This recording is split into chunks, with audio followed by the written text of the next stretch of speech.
మెరుపుల మహేష్ గారు ఉన్నారు, జనసేన పార్టీ అధికార ప్రతినిధి, అదేవిధంగా సీనియర్ అడ్వకేట్, నగరి నియోజకవర్గం ఇన్ఛార్జి. మహేష్ గారు నమస్తే అండి. నమస్తే బ్రహ్మనాయుడు గారు. వినిపిస్తుందా మహేష్ గారు నా మాట మీకు? వినపడుతుందండి.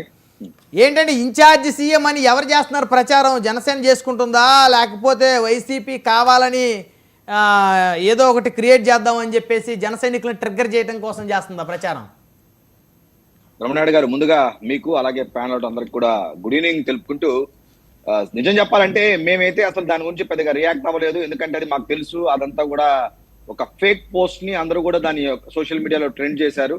మరి మా దాంట్లో జనసేన వాళ్ళు కూడా అసలు ఎవరు కూడా 99% ఎవరు కూడా దాన్ని అసలు కామెడీగానే చూశారు తప్ప దాన్ని అంత సీరియస్ గా తీసుకొని ఏదో మేము ఆనందపడిపోయాం, అయ్యో మాకు లేక లేక అవకాశం దొరికింది, ఎప్పుడు కాలేం కదా, ఇప్పుడు 4 రోజులే అన్న మాకు వచ్చి ఇంత లో గ్రేటెడ్ గా థింక్ చేస్తారని మా జనసేనలో అట్లాంటి వాళ్ళు ఎవరు లేదు. మా దాంట్లో అంతా కూడా అంతో ఎంతో చదువుకున్న వాళ్ళే ఉన్నారు మా లాంటి వాళ్ళు కూడా. సో మరి మొన్న దావూస్కి వెళ్ళిన అసలు అలాంటి పాలసీయే లేదు సార్.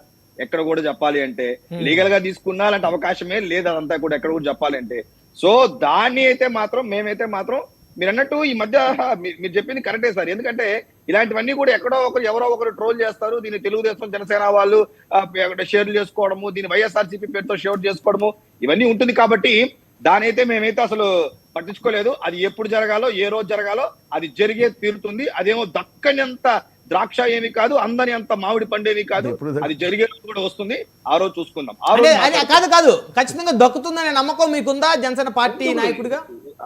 ఒక రాజకీయ పార్టీ పెట్టిన తర్వాత ఖచ్చితంగా ముఖ్యమంత్రి అవ్వాలని మేము కోరుకుంటాం. ఆయన కూడా ముఖ్యమంత్రి అవ్వాలని కోరుకుంటాడు సార్. ఇదేమన్నా శాసనం, ఇదేమన్నా రాయి చేస్తారా? ఏదో జగన్మోహన్ రెడ్డి గారు ఒక్కరే అవ్వాలి, చంద్రబాబు గారు అవ్వాలని ఇక్కడ ఏం లేదులేండి రూల్. ఎవరైనా వచ్చి ప్రజాస్వామ్యంలో అలా మాట్లాడితేనే తప్పు. తెలుగుదేశం వాళ్ళు కూడా పవన్ కళ్యాణ్ గారు ఎప్పటికీ ముఖ్యమంత్రి కారంటే అది కూడా తప్పే. లేదు ప్యానల్ ఉన్న వాళ్ళు అలా మాట్లాడే తప్పే. ఒక రాజకీయ నాయకుడుగా డెఫినెట్లీ ఆ స్కోప్ దొరికినప్పుడు అది జరిగే తీరుతుంది. అదే పెద్ద విషయం కూడా కాదు. ఆ డే వచ్చినప్పుడు జరిగే, ఇప్పుడు మాట ఎత్తే అంటారు కదా, 2 చోట్ల ఓడిపోయినప్పుడు. ఈ రోజు 2 చోట్ల ఓడిపోయిన వాళ్ళే 21, ఈ పక్క 11 కూడా వచ్చింది. కొంచెం జాగ్రత్తగా ఉంటుంది. ఎందుకంటే జనాలు ఎలా థింక్ చేస్తారో మనకు తెలియదు. కాబట్టి ఆ విషయం పక్కన పెడేద్దాం సార్. సో కాబట్టి మేము కూడా దాంట్లో మాకేం అదేం పెద్దగా ఆనందం కాదు, అది విషయం కాదు. జరగబోయే ఎలాగో రుచి చూడబోయే ముందు ఎలాగో తినబోయే ముందు రుచి చూడబోయే ఎందుకు అన్నట్టు. సో మాకు అది జరిగే రోజు వచ్చినప్పుడు మేము ఆ రోజు ఇప్పుడు మీ ఉద్దేశం అంటే ఎలా ఏదో ఒక రోజు అవుతాం ఖచ్చితంగా. సో కాబట్టి ఇప్పుడు అంత కంగారు పడాల్సిన అవసరం లేదని సార్. Definitely sir. ఇప్పుడు మేము వచ్చింది ప్రజల ముందు పవన్ కళ్యాణ్ గారు ఇమీడియట్ గా ముఖ్యమంత్రి అవ్వాలనే ఉద్దేశంతో కాదు. ఈ రోజు గత 5 సంవత్సరాలుగా ఏదైతే రాష్ట్రంలో జరిగిందో అది ప్రజల ముందు పెట్టాం. నిజం చెప్పాలంటే ఈ కూటమి ఇంత బలపడడానికి కారణమే వైఎస్ఆర్సీపీ పార్టీ. చెప్పాలంటే మేము ముగ్గురం ఇలా ఇంత స్ట్రాంగ్ గా కలవడానికి కారణమే వైఎస్ఆర్సీపీ పార్టీ.